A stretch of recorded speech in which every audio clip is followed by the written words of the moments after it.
Ini semua pada lemes ya. Iya, karena jam 3 mungkin ya. Saya juga agak lemes saudara, karena saya ini baru bangkit 2 hari saya tidur tepar. Ya badan tuh rasanya capek sekali, gak ada tenaga, mungkin karena terlalu capek keliling ya. Jadi kalau saya lagi tidak fit, ya kalau saya lagi loyo, tolong saudara yang semangat, amin. Supaya kita saling menopang ya. Iya, hari ini tema firman Tuhan adalah komunitas sel ya dan pertumbuhan iman. Ini adalah 2 hal yang tidak bisa dipisahkan saudara. Waktu kita bertumbuh dalam iman, maka komunitas kita harus benar. Kita baca dulu bersama ayat dari gereja yang diberikan, Kisah Para Rasul pasal 4 ayat 23 mulai. Kisah Rasul pasal 4 ayat 23, di sana kita melihat bagaimana contoh dan teladan diberikan oleh murid-murid Kristus. Kita baca secara bergantian ayat 23 dulu sampai ayat 32 saudara ya. Saya baca ayat 23, saudara 24 dan selanjutnya. Sesudah dilepaskan, pergilah Petrus dan Yohanes kepada teman-teman mereka. Lalu mereka menceritakan segala sesuatu yang dikatakan imam-imam, kepala dan tua-tua kepada mereka. 24. Berserulah mereka, ya Tuhan, Engkaulah yang menjadikan langit dan bumi, laut dan segala isinya. Dan oleh Roh Kudus dengan perantaraan hamba-Mu Daud Bapa kami, Engkau telah berfirman, mengapa rusuh bangsa-bangsa, mengapa suku-suku bangsa mereka-reka perkara yang sia-sia. 26.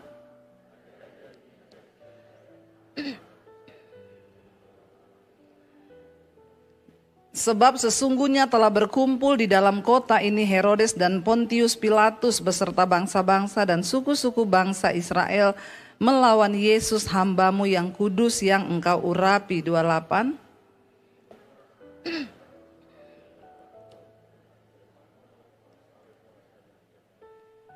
Dan sekarang ya Tuhan, ya lihatlah bagaimana Engkau mengancam ya kami, ya bagaimana mereka mengancam kami, dan berikanlah kepada hamba-hamba-Mu ini keberanian untuk memberitakan firman-Mu. 30.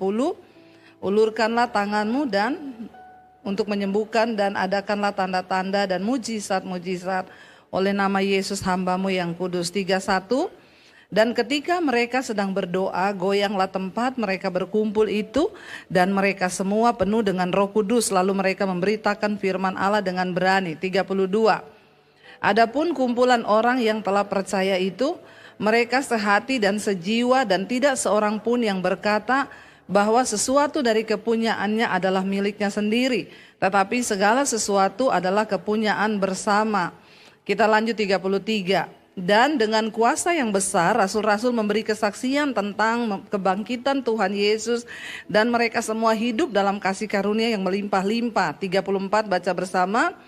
Sebab tidak ada seorang pun yang berkekurangan di antara mereka, karena semua orang yang mempunyai tanah atau rumah menjual kepunyaannya itu, dan hasil penjualan itu mereka bawa ya, dan mereka letakkan di depan kaki rasul-rasul, lalu dibagi-bagikan kepada setiap orang sesuai dengan keperluannya.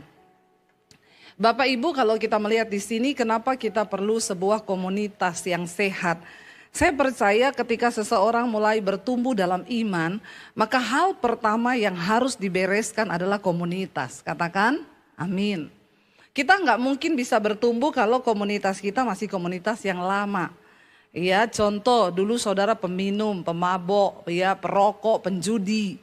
Waktu saudara bertobat dan saudara mau dibaharui, saya yakin dan percaya waktu ada Roh Kudus dalam hidup kita, kita pasti nggak betah lagi berada di situ. Bukannya kita tidak mengasihi orang berdosa, kita mengasihi orang berdosa, tapi kita nggak bisa kumpul lagi dalam komunitas itu. Kenapa? Karena sudah berbeda channelnya, amin. Pasti frekuensinya sudah beda, amin apa amin? Saudara yang merasakan dan mengerti bilang amin. Kalau saudara menatap saya dengan wajah heran, berarti saudara belum mengalami. Ya, orang yang sudah mengalami pasti berkata, iya betul, betul, ya. Makanya banyak orang yang sudah bertobat ngomong, Bu, saya itu sudah nggak betah lagi dengan komunitas saya yang lama. Iya pasti, karena ketika kita bertumbuh, maka kita akan jadi tidak cocok saudara dengan komunitas itu. Kenapa? Karena kita mulai berubah ke arah pertumbuhan iman kita kepada Kristus. Kita mulai belajar bicara yang benar, kita mulai belajar berkata-kata yang kudus, kita nggak lagi berkata-kata seperti yang lama. Dan saudara, ketika dikatakan di sini, jadi waktu Yesus mati dan Yesus naik ke surga, murid-murid diurapi dengan Roh Kudus untuk memberitakan firman Tuhan. Lalu mereka mulai memberitakan firman Tuhan dengan radikal.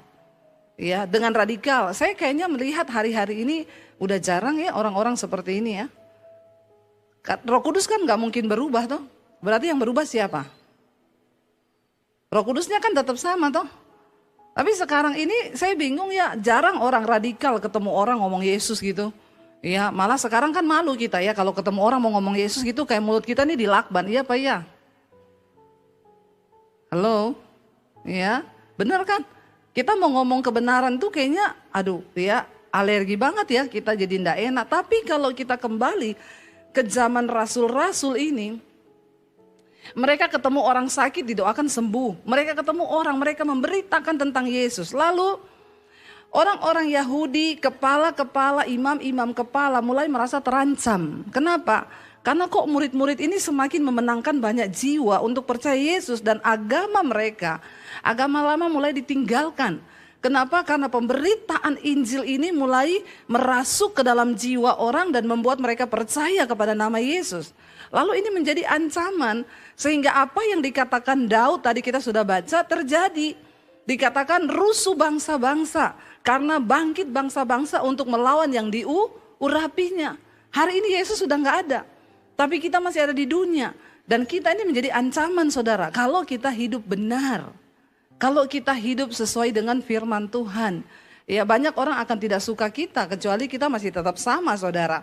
Dikatakan di sana akhirnya mereka ditangkap, singkat cerita, ya Petrus itu ditangkap saudara, dan dikatakan di sana ketika mereka ditangkap, mereka akhirnya kembali kepada murid-murid yang lain. Mereka ketika ditangkap, mereka itu ditanya, kalian pakai kuasa apa untuk menyembuhkan orang-orang yang sakit? Ya apa yang sedang kalian beritakan? Mereka bilang kami hanya memberitakan dengan nama Yesus. Orang-orang itu sembuh. Yesus yang telah kalian bunuh, yang kalian salibkan, namanya itu yang memang berkuasa. Lalu makin marahlah imam-imam kepala ini, mereka didesak oleh pemerintah waktu itu untuk menghukum. Tapi mereka bingung karena mereka tidak mendapati kejahatan apapun yang dilakukan oleh rasul-rasul ini. Mereka bingung cari alasan. Kalau saudara baca di ayat-ayat yang sebelumnya, akhirnya mereka melepaskan dan mereka bilang, nanti kalau kamu ini kita lepas, cuma satu aja syaratnya, jangan lagi memberitakan siapa Yesus itu. Saudara, kita harus menyadari loh bahwa memberitakan Injil itu bukan hanya tugas saya atau Pak Konrad atau semua pengerja di sini. Tapi ini menjadi semua tugas saudara dan saya loh, amin. Ya saya ini, hampir semua orang bilang, aduh ibu saya itu kalau lihat ibu capek. Saya 3 minggu gak pulang ke Jakarta saudara. Saya keliling penginjilan, seminar hamba-hamba Tuhan.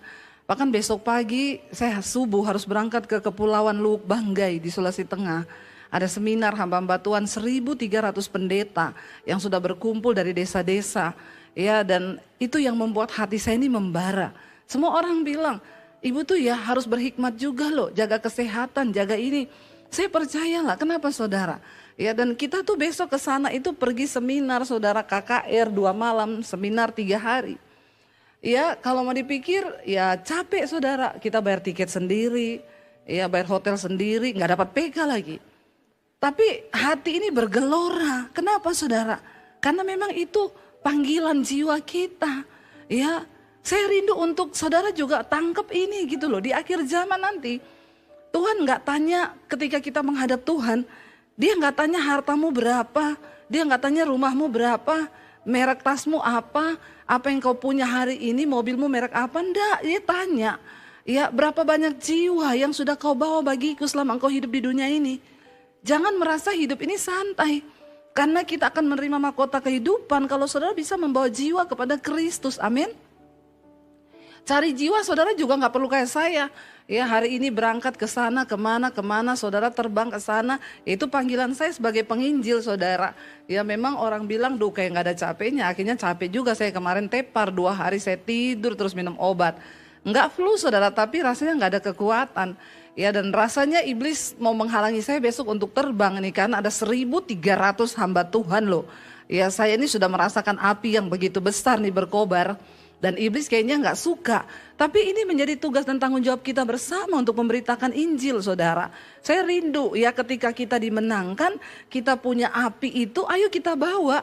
Saya itu kadang bertanya ya Tuhan kenapa orang-orang zaman dulu itu ketika dibakar Roh Kudus mereka benar-benar terbakar gitu ya. Pergi pokoknya lihat jiwa itu. Saudara pernah jadi agen asuransi nggak? Yang pernah di sini angkat tangan.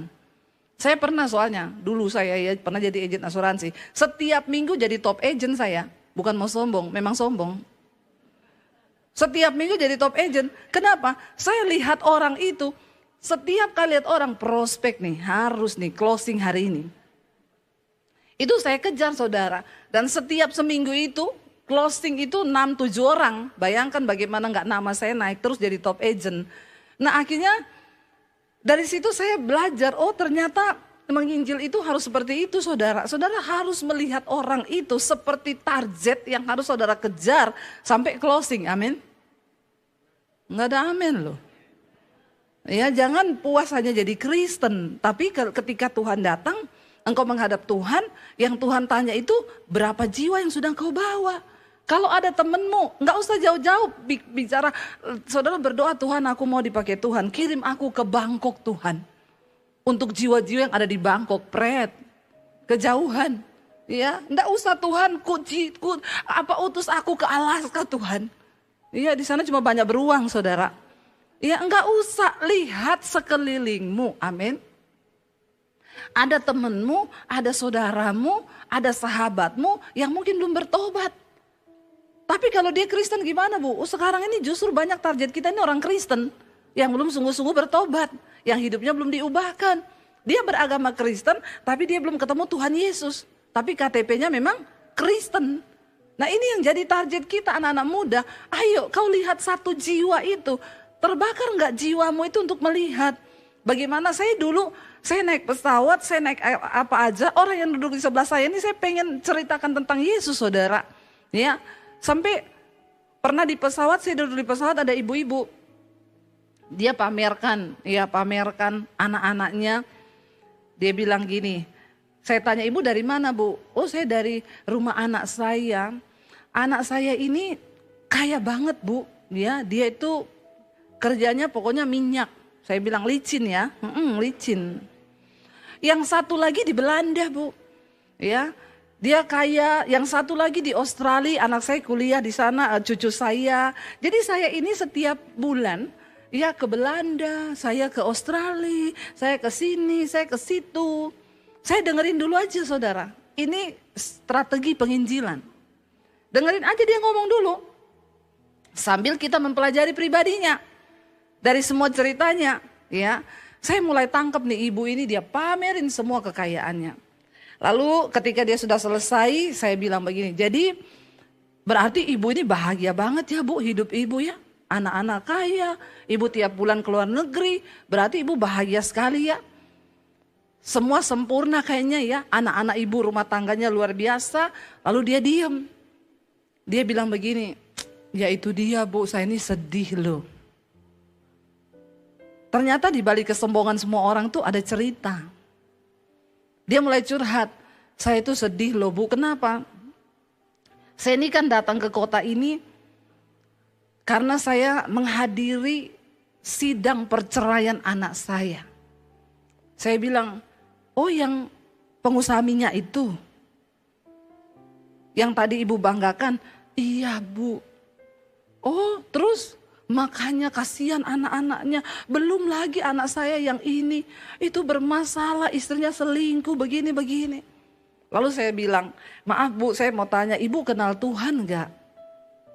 Tuhan yang mana ya? Maksudnya ya saya sih punya agama. Terus ibu yakin kalau ibu mati ibu masuk surga begitu? anak-anak ibu masuk surga? Kalau saya sih percaya Bu, nanti kalau saya mati, saya terlahir kembali. Sesuai dengan amal ibadah saya. Kalau saya baik, nanti saya terlahir jadi manusia yang lebih mulia. Nah kalau ibu enggak baik, ya bisa saya jadi binatang. Bisa jadi anjing, bisa jadi kucing. Saya bilang, aduh Bu, semoga ibu enggak jadi kecoa ya. Saudara bisa bayangkan kalau dia terlahir jadi kecoa. Ya. Kalau lahir jadi anjing lucu gitu masih mending saudara. Dibeli, dipelihara, ditaruh di kamar. Malah sekarang banyak orang lebih sayang anjing daripada sayang orang toh. Ya, gemesin gitu. Ih aduh, dogi dibelai. Tapi gak ada orang ketemu kecoa. Ih kecoa, kamu lucu deh. Ada begitu? Orang gila itu. Orang semua kalau ketemu kecoa pengen diapain? Pengen diinjek, pengen dibunuh. Kalau saya cepat-cepat ambil semprotan baygon, mabok langsung mati dia. Saya bilang, ibu kebayang gak kalau ibu terlahir kembali jadi kecoa? Lalu dia diem. Lalu saya bilang, ibu mau gak mengenal jalan kebenaran Bu? Saya bersaksi sama dia saudara di pesawat itu. Ya, lalu saya bilang, Bu saya mau berdoa buat ibu. Ya, tiba-tiba diumumkan bahwa kenakan sabuk pengaman, kita sedang terbang dalam cuaca buruk. Saya tanya, Bu kalau kita mati sekarang ibu siap gak? Ih jangan ya Tuhan. Ya itu waktu terbaik untuk closing saudara. Ya lalu akhirnya dia bilang, iya saya mau Bu, didoakan Bu. Setelah saya bersaksi saya doakan dia nangis saudara. Ya dia nangis di situ bercucuran air mata. Lalu saya bilang, ibu cari Tuhan ya. Saya saksikan apa yang Tuhan Yesus lakukan dengan hidup saya. Saya bersaksi, akhirnya dia bilang, iya Bu, memang tetangga saya itu selalu ngajak saya ke gereja. Tapi saya enggak mau, tapi setelah saya ketemu ibu, saya mantep Bu. Nanti besok minggu saya mau cari tetangga saya itu, saya mau diajak untuk ke gereja. Saya gini, yes closing 1 jiwa, amin. Amin saudara. Lo cari jiwa itu, pelayanan itu bukan hanya berdiri di mimbar. Iya, karena tidak semua orang memang punya karunia untuk berdiri di mimbar. Kalau saudara nggak bisa jangan coba-coba. Kasihan jemaatnya. Ya nanti tidur semua. Tapi setiap kita terpanggil untuk memenangkan jiwa. Di kantormu, temenmu. Ada nggak yang kau lihat hidupnya itu tertekan? Ini bunyi apa ya? Bukan jangkrik ini ya. Bukan kecoa juga. Lalu saudara, ya bunyi apa ini? Terganggu ya saudara, terganggu enggak ya? Alarm ya ini ya. Kedatangan Tuhan. Berjaga-jagalah dan berdoa. Lu mati dia, saya bilang kedatangan Tuhan. Hidup lagi. Ya. Jadi saudara kita harus percaya bahwa enggak apa-apa, alarm enggak apa-apa. Kalau memang waktunya mati sekarang malah puji Tuhan masuk surga semua. Kenapa lagi ibadah loh, ya? Enggak lagi didugem kan? Ada di sini yang suka dugem? Jangan angkat tangan.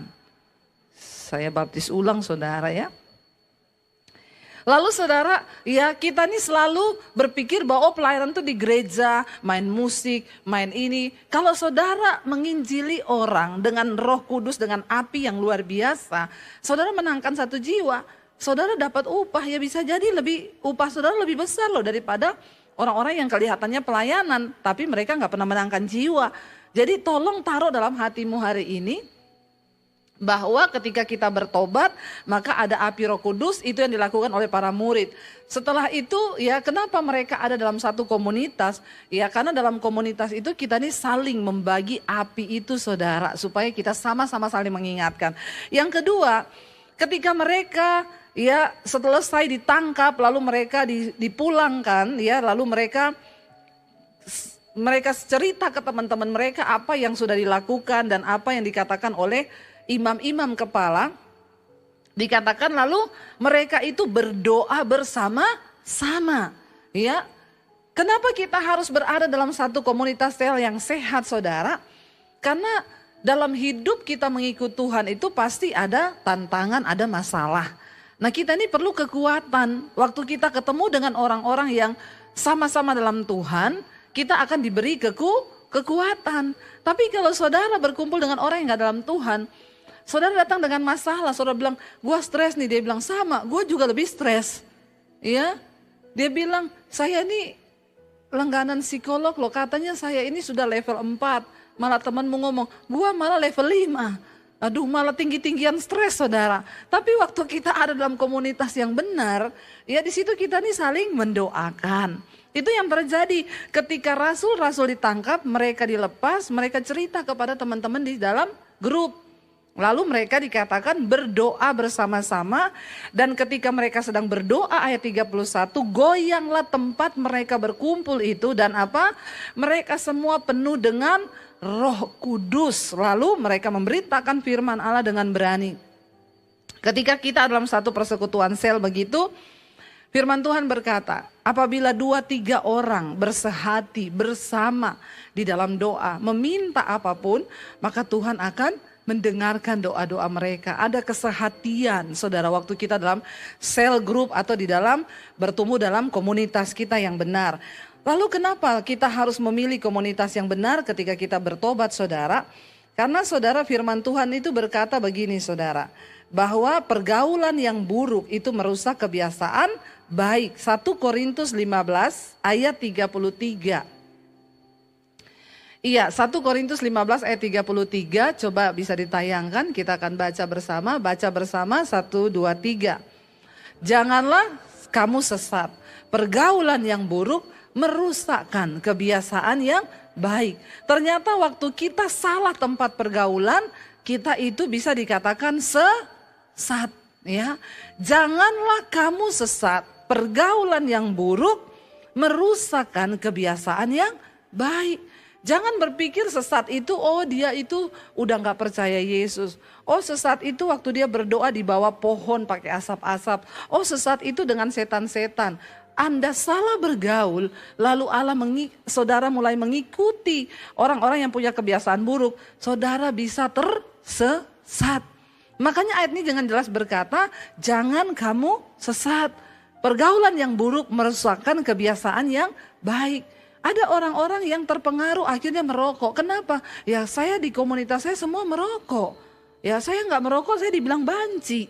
Jadi saya terpaksa harus merokok. Maka Anda sudah tersesat. Ada orang-orang yang dulu nggak pernah dugem. Tapi karena dia salah bergaul, dia kumpul sama teman-teman yang suka dugem. Ya lambat laun dia ditarik saudara ke sana. Sebab begini saudara, memenangkan orang itu lebih gampang ya, kita ini jatuh terseret daripada kita bisa menolong orang yang lemah. Kenapa? Karena kalau kita sendirian tidak ada teman, maka apalagi kita dalam komunitas yang salah, maka kita akan terseret arus. Hari-hari ini saudara, kita harus selalu berdoa supaya komunitas kita tuh benar, karena pergaulan yang buruk itu merusak kebiasaan baik. Saudara mau berusaha baik kayak apapun, kalau komunitasmu buruk, maka saudara pasti terseret. Saya pernah bersaksi saudara, saya pernah mendoakan ada satu pria yang dia terbuka kepada saya, dia tuh homo. Ya dia cerita, Bu saya ini homo, saya harus memulai dari mana? Dia bilang katanya homo itu gak bisa disembuhkan. Saya bilang siapa bilang? Semua dosa itu bisa diselesaikan bersama Tuhan Yesus. Gak ada yang gak bisa asal kita mau. Karena Alkitab berkata, Yesus datang, Yesus bilang begini, bukan orang sehat yang butuh dokter, tapi orang sakit. Persoalannya, apakah kita ini merasa sakit atau tidak? Ada orang yang sudah sakit, tapi dia merasa tidak sakit. Orang bilang loh, kamu tuh sakit loh, kenapa sakit? Kamu pucet, ya kamu keringat dingin, badanmu demam. Tapi dia bilang, enggak saya enggak sakit. Ada orang yang sudah tahu dia homo, yang sudah tahu dia bersinah, yang sudah tahu dia begini, dia kepahitan. Tapi waktu ditegur, dia bilang enggak bukan saya itu. Saya enggak sakit. Dosa itu bisa selesai saat kita menyadari bahwa kita ini sakit dan kita perlu bertobat. Amin. Semua tergantung sikap hati. Dia datang mengaku kepada saya dengar khotbah ibu dan saya tertegur, saya mau mengaku sama ibu, saya sakit Bu, saya ini homo. Saya mau bertobat tapi Bu, tapi kata orang-orang tidak bisa. Saya bilang bisa. Bisa Yura? Enggak ada yang enggak bisa. Asal kita mau berubah dan sungguh-sungguh bertobat, bisa bersama Tuhan. Enggak ada yang enggak bisa.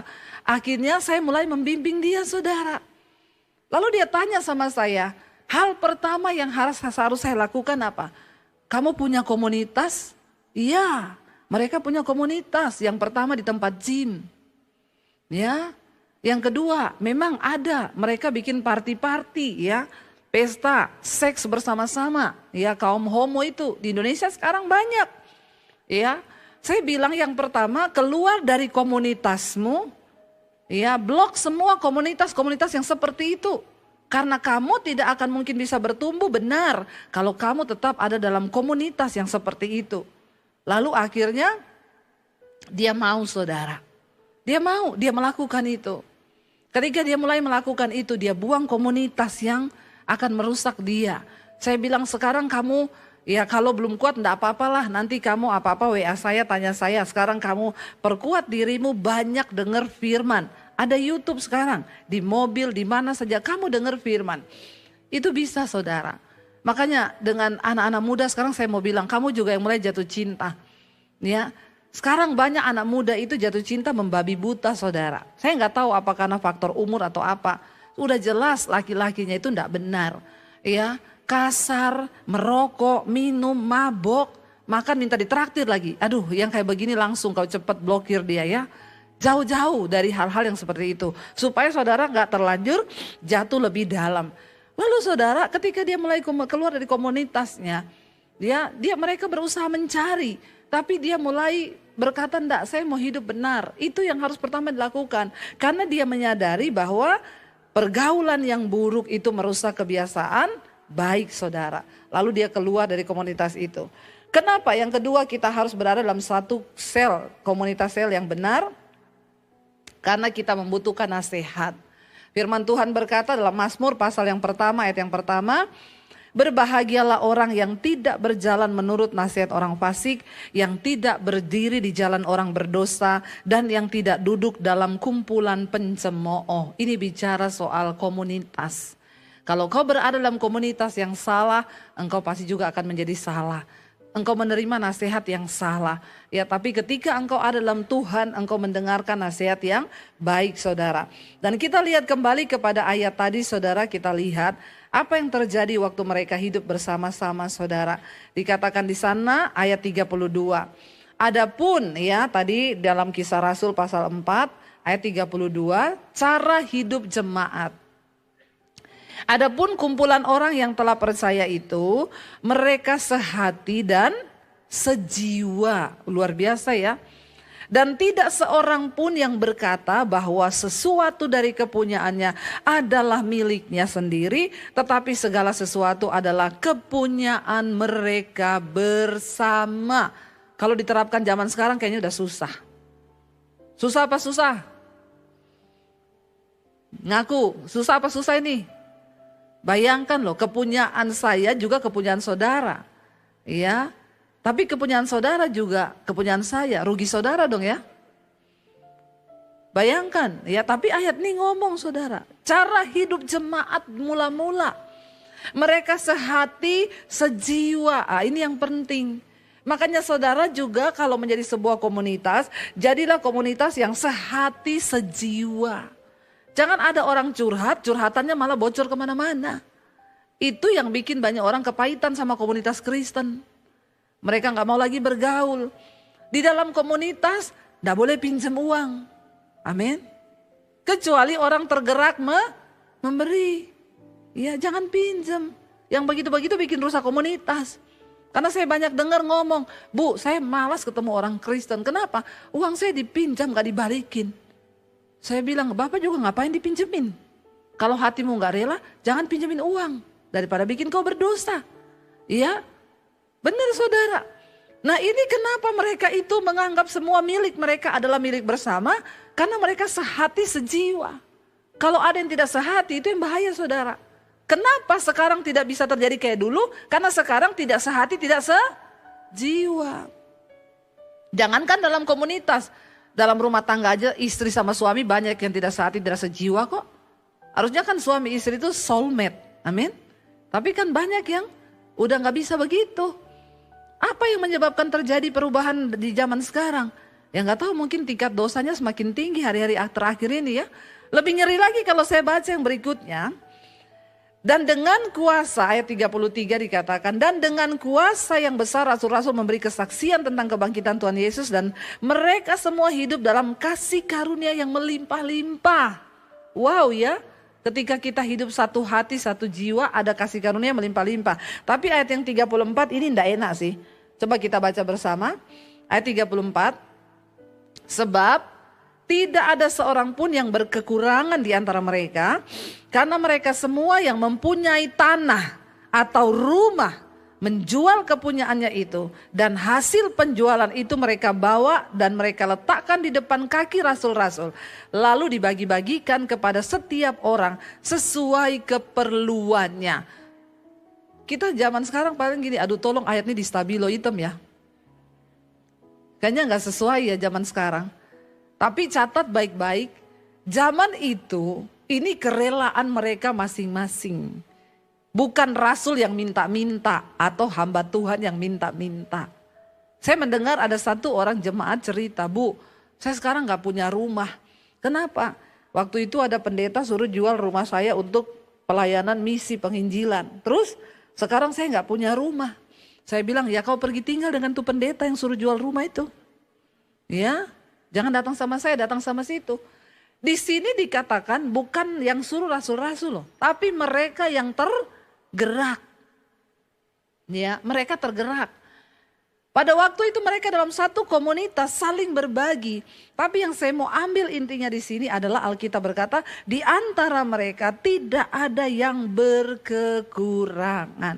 Saudara, kita yang berlebih hari-hari ini, mari perhatikan teman-teman, sahabat-sahabat kita, terutama orang-orang seiman dalam komunitas kita yang berkekurangan. Ayo kita tolong sama-sama, amin. Lakukan sebisa saudara mungkin. Bisa lakukan. Jangan tutup mata.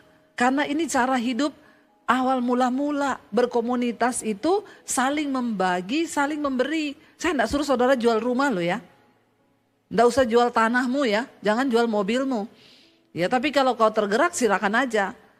Ya, tapi kita lakukan setidaknya apa? Jangan ada orang yang kelaparan di antara kita karena nggak bisa makan. Ayo kita tolong. Ya, setidaknya kita punya belas kasihan. Ayo saudara yang berlebih setiap bulan bagi sembako sama orang-orang yang berkekurangan. Amin. Bilang aminnya rela dong. Ya, saudara nggak akan miskin dengan berbagi. Ya. Yang kita ambil spiritnya dari jemaat mula-mula ini loh. Luar biasa loh. Mereka menjual yang mereka punya untuk diberi. Saya sekarang tidak suruh saudara menjual. Karena pada waktu itu memang mereka tergerak untuk memberi dengan kerelaan hati. Tapi tidak disebut di sini dia cuma punya rumah satu terus dia jual satu-satunya, itu kayaknya bodoh ya kalau begitu ya. Tapi mungkin mereka punya berkat berlebih. Mereka jual tanah yang lebih, mereka pakai untuk kebutuhan semua jemaat. Ini kisah jemaat mula-mula. Saya renungkan kalau zaman sekarang kayaknya sudah jarang terjadi ya. Tapi yuk kita punya spirit untuk saling menolong, saling membagi. Sebab itu yang Tuhan mau dari kita semua sebagai anak-anak Tuhan yang mau terus berbagi. Kenapa saudara? Kita ini harus ada dalam satu komunitas sel dan bertumbuh bersama. Yaitu tadi, karena sebenarnya manusia itu membutuhkan satu kebutuhan jiwa. Menolong orang lain itu adalah kebutuhan jiwa kita loh. Kalau kita nggak menolong, kayaknya jiwa kita tersiksa loh. Ya, makanya bagi saya kalau tiba-tiba ya Tuhan percayakan, ya kemarin masuk lagi satu orang ngirim foto gerejanya di desa yang sudah kumuh, tidak terbangun. Saya berdoa, kenapa saudara, bagi saya menolong orang lain atau menolong hamba Tuhan di desa itu adalah satu anugerah. Karena tidak selamanya kita ini mendapat kesempatan untuk berbuat baik. Enggak selamanya loh, ya tidak selamanya. Jadi berbuat baik itu pun juga anugerah Tuhan. Kita menolong orang itu juga kesempatan yang Tuhan berikan. Tidak selamanya kita bisa berbuat seperti itu. Saya ketemu satu ibu, dia kaya banget. Dia bilang, Bu Debbie, saya temukan khotbah ibu di YouTube baru beberapa minggu ini. Dan saya tergerak mau ikut ibu pelayanan ke desa-desa, Bu. Saya bilang, ayo Bu, ya, ayo ibu ikut kalau saya mau kemana-kemana. Iya Bu, saya juga pengen menabur nanti di tempat, di desa-desa yang ibu pergi, ayo. Baru seminggu dia sampaikan itu, tiba-tiba dia WA saya, Bu, saya ini kemarin kan sakit, saya periksa ke dokter. Dokter menyatakan saya kena kanker otak dan sudah stadium akhir. Dan saya lagi pertimbangkan dengan keluarga apakah saya harus dioperasi atau tidak. Saya kaget dan syok, dia ini baru mau ikut pelayanan. Baru berkata dia menyadari bahwa selama ini hidupnya itu cuma uang, uang, uang dan uang. Jadi saya bilang sekarang ibu fokus dulu pengobatan, kalau ibu sudah sembuh baru ibu ikut saya pelayanan ke daerah. Ternyata saudara, ya dia dioperasi dalam minggu-minggu itu dan sudah tidak sadar. Koma sampai akhirnya dia meninggal. Disitulah saya melihat Tuhan ternyata untuk berbuat kebaikan pun itu ada waktunya Tuhan. Bayangkan loh, dia cuma pengen berbuat baik. Tapi ternyata waktunya sudah tidak mengizinkan. Makanya hari ini kalau kita masih diberi kesehatan oleh Tuhan saudara. Ya, mari kita terus mau menjadi berkat bagi banyak orang.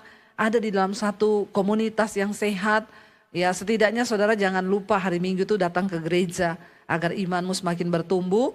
Ya, dan banyak-banyaklah hari-hari ini ada di komunitas yang membawa saudara kepada Tuhan daripada saudara dugem, ya daripada saudara makanya saya bilang ya ini akhir zaman ini orang udah dengar mau bencana lah, mau inilah, mau itulah, mau perang lah. Ya itu tempat dugem malah penuh loh, setiap malam parkirannya penuh. Ya saya berdoa nih nggak ada di sini yang suka dugem-dugem ya saudara. Dunia gemetar. Dugem itu getar-getar di sana, getar sampai otaknya juga bergetar terus. Ya ayo kita bangun hidup dalam komunitas yang sehat. Lebih banyak berdoa. Kalau ada pertemuan ibadah hadir di sana. Saling menguatkan, saling mendukung. Karena kita semua diciptakan Tuhan sebagai makhluk sosial. Kita semua perlu saling menguatkan dan saling membangun iman.